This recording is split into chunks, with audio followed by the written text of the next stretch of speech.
quartier à Liodan, commune de Marcory. C'est ici que les corps sans vie de 6 enfants portés disparus ont été retrouvés, gisant au bord de la lagune ébriée. Selon des témoins, c'est après un match de football, le dimanche dernier, qu'une dizaine d'élèves décident d'aller pêcher. 6 d'entre eux ne reverront plus leur famille. Ils se sont noyés. Un est porté disparu et un autre est en vie après avoir été secouru. On n'a pas dit jouer ballon, mais ils ne jouent pas. Ils n'ont pas dit jouer ballon. Quand ils ont fini, ils vont partir dans l'eau là. Et puis ils vont partir à la maison. Maintenant, le ballon n'est pas trop loin. Ils ont pris bon et puis ils vont craper. Ils ont crappé. Maintenant, l'eau là est fermée. Et tous. Moi, je dors. Maintenant, courant, pas d'appeler ma maman. Maintenant, les tantes là sont parties là-bas. On est parti, on a pris clôture, on est descendu. Maintenant, on est allé, on a vu 4 corps. Quand on a vu 4 corps, c'est ça, ici, elle courait et puis ici, sorti. Et puis ici, parti dire les parents de ce que je les ai vus. Âgés de 11 à 15 ans, ces enfants se retrouvent tous les dimanches ou les jours fériés au bord de la lagune pour jouer au football, selon des témoins. Au domicile des victimes au quartier à Liodan dans la commune de Marcory, ce sont des familles dévastées par le chagrin que nous rencontrons. Moussa et son voisin ont tous deux perdu leur fils, des élèves en classe de 4e et 6e, âgés de 14 et 12 ans. Moi, je n'étais pas sur le lieu là-bas. Bon, je n'ai pas m'expliqué ça. Voilà. Bon, il est venu appeler madame que vraiment son enfant, ils sont restés dans l'eau. Mais il était un peu groupe, ils sont partis ensemble. Je me sens mal, mais c'est la volonté de Dieu. On ne peut rien faire contre le Dieu. Même Dieu il est prêt pour moi, même il va me prendre pour moi. Plus fort qu'un enfant, on prend ça à Dieu. C'est tout. Les dimanches, c'est rare, je vais au magasin. Mais je voulais les envoyer aujourd'hui au magasin dimanche là pour aller perdre le temps là-bas. Je suis allé, il y a les 14, je suis allé au magasin ici. J'ai fait ma prière, je faisais mon musique. 15 h, on m'appelle pour m'en laisser de nouvelles. Je vais sur le lieu et effectivement je vais trouver. Ils sont restés dans l'eau. On les a dépêchés, ils étaient là. Et il y a son ami, on est des voisins. Voilà, c'est le fils de mon voisin. Et c'est son ami aussi. C'est les deux, on les a pris du péché le dimanche. C'est Dieu qui a voulu que ça se passe comme ça. Tout ce que Dieu fait est bon. Les amis de classe des défunts, présents lors de notre passage, venus exprimer leur compassion aux familles endeuillées, évoquent des souvenirs. Nous avons appris le décès de nos frères, c'est pourquoi le matin nous sommes venus saluer. C'est un élève bien, respectueux, poli. Il riait avec tout le monde, il taquinait tout le monde. À quelques pas de là, nous rencontrons le père de l'adolescent porté disparu. Il espère que son fils, élève en classe de 3e et âgé de 14 ans, est encore en vie. Des avis de recherche ont été lancés dans tout le quartier. Les formations, l'autre dit qu'ils ont vu ici, bon, je ne sais pas, ou juste. Sinon, il y a des formations, qu'il est là, qu'il n'est pas mort. C'est où? Dimanche, on a veillé dehors, on a cherché partout, on a veillé dehors. En plus, même aujourd'hui, les gens sont partis à Limambo. On a fait photos collées partout. Donc on a mis sur Facebook aussi. Bon, à présent, on attend de nouvelles. Massandje, la mère de l'élève qui a été sauvé des eaux, n'a de cesse de remercier Dieu. Elle nous explique que l'enfant, encore sous le choc, s'est réfugié chez sa grand-mère. Je me rapproche de l'un de ses amis. Lui, il était là-bas. Mais lui, il s'est échappé. Je lui demande si mon fils et mon maître étaient dedans. Il dit oui, qu'il était là-bas, qu'il était dans l'eau là. Mais on les a sauvés. Il a été retrouvé à Bobo hier, aux environs de 17 h. À Bobo Marley, derrière le collège Saint-Joseph là, à la gare. C'est lui-même, il est parti seul. Il est parti chez ma maman.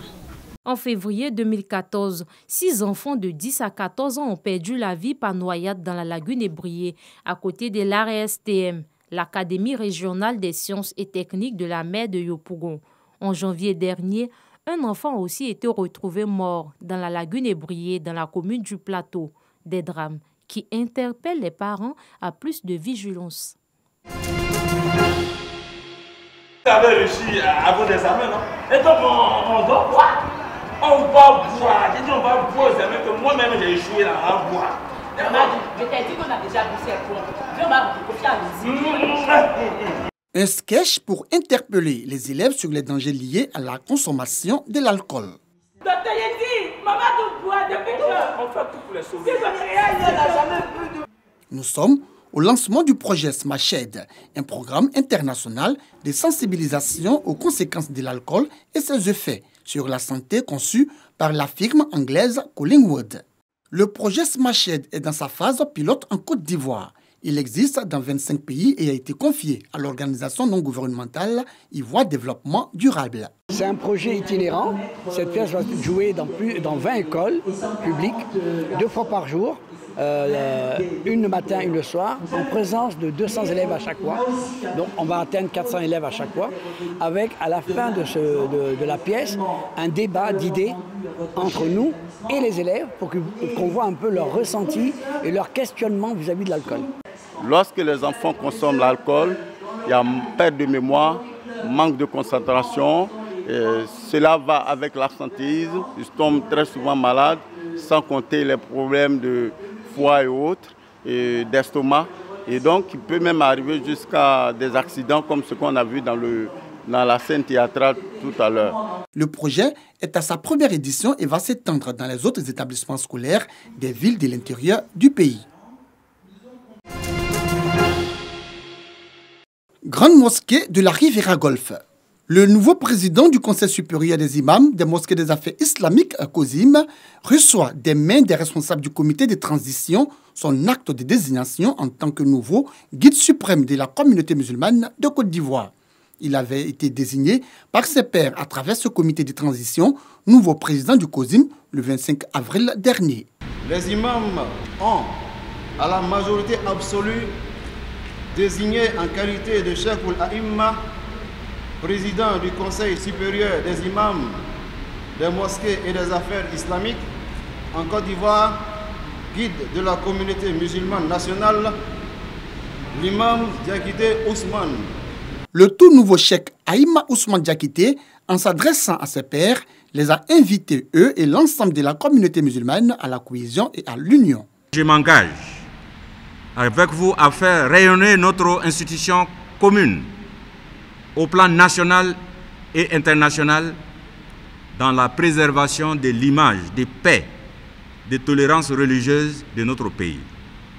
Le guide suprême de la communauté musulmane de Côte d'Ivoire n'a pas manqué de rendre hommage au président de la République, Alassane Ouattara, pour ses actions de générosité à l'endroit de toutes les obédiences religieuses, non sans saluer la mémoire de tous les présidents de cette haute institution islamique qui l'ont précédé à ce poste avant de s'engager à promouvoir les vraies valeurs de l'islam.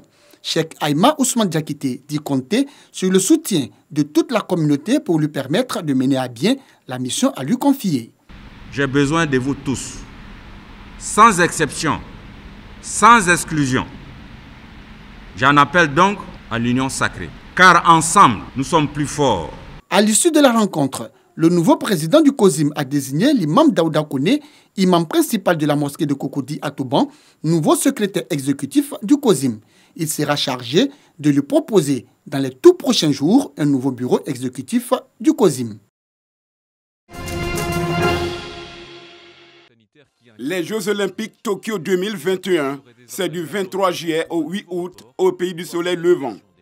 À moins de 3 mois de ce grand événement sportif planétaire, le gouvernement a décidé ce lundi d'apporter un appui financier aux athlètes ivoiriens qualifiés afin de leur permettre de mieux se préparer.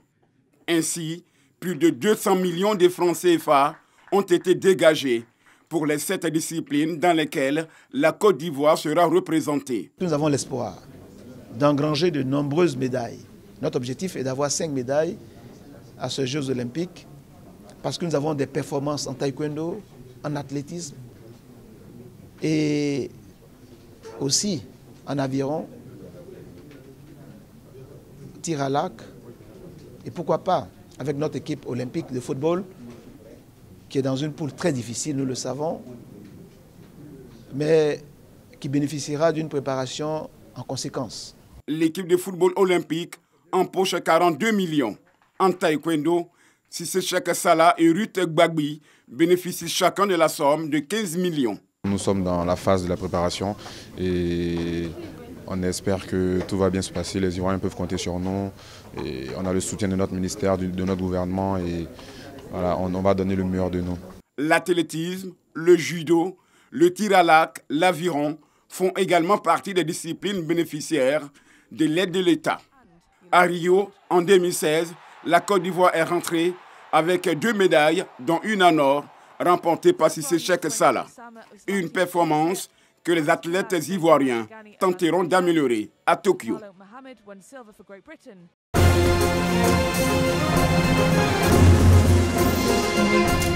Thank you.